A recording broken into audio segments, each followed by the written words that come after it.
2026 दुनिया फिर एक बड़े संकट के दौर से गुजर रही है। ईरान संकट, मिडिल ईस्ट में बढ़ता तनाव और स्ट्रेट ऑफ हॉर्मुज पर खतरा। शायद ये बातें दूर की लगे, लेकिन इनका असर सीधे भारत के हर घर तक पहुंच सकता है, क्योंकि भारत अपनी जरूरत का लगभग 85% कच्चा तेल विदेशों से खरीदता है और भारत का बहुत बड़ा हिस्सा तेल और एलपीजी गैस मिडिल ईस्ट से आता है। अगर युद्ध बढ़ता है तो सबसे पहले असर पड़ता है पेट्रोल, डीजल और एलपीजी सिलेंडर पर।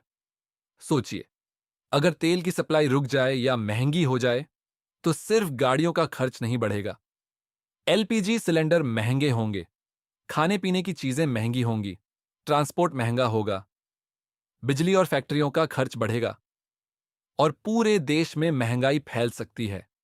यही वजह है कि प्रधानमंत्री नरेंद्र मोदी जी ने देशवासियों से अपील की, जहां जरूरत ना हो वहां पेट्रोल बचाइए, वर्क फ्रॉम होम अपनाइए, विदेश यात्रा कम कीजिए और 1 साल तक गैर जरूरी सोना खरीदने से बचिए। अब कुछ लोग पूछ रहे हैं, सोना और एलपीजी का क्या कनेक्शन? कनेक्शन है डॉलर का। भारत तेल भी बाहर से खरीदता है और सोना भी। जब हम बहुत ज्यादा सोना खरीदते हैं तो देश का फॉरेन एक्सचेंज यानी डॉलर रिजर्व तेजी से खर्च होता है। और अभी जब तेल और एलपीजी इंपोर्ट का खर्च पहले से बढ़ सकता है, तब सरकार चाहती है कि देश का डॉलर रिजर्व सुरक्षित रहे, क्योंकि अगर डॉलर रिजर्व कमजोर हुआ तो रुपये की कीमत गिर सकती है और एलपीजी से लेकर दवाइयों तक सब कुछ और महंगा हो सकता है। भारत पहले भी ऐसे संकट देख चुका है।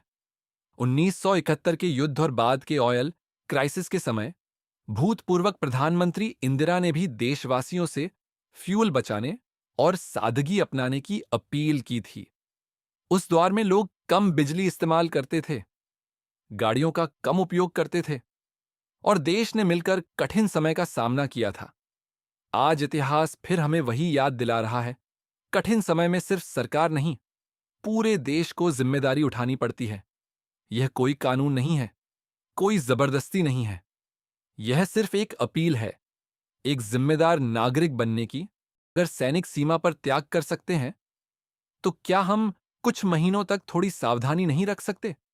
अगर हम एलपीजी बचाए, बेवजह गाड़ी कम चलाएं, लोकल ट्रैवल अपनाएं, तो करोड़ों डॉलर देश के बच सकते हैं। देशभक्ति सिर्फ तिरंगा लगाने से नहीं होती। देशभक्ति वो है जब देश कठिन समय में हो और नागरिक अपने आराम से पहले राष्ट्र को रखे। याद रखिए, एक सिलेंडर बचाना छोटा कदम लग सकता है, लेकिन 140 करोड़ लोगों का छोटा कदम देश की सबसे बड़ी ताकत बन सकता है। जब जनता जिम्मेदारी समझती है, तब राष्ट्र संकट से भी मजबूत होकर निकलता है। अगर आपको ये वीडियो पसंद आई हो तो लाइक, शेयर और सब्सक्राइब करना ना भूलें। जय हिंद।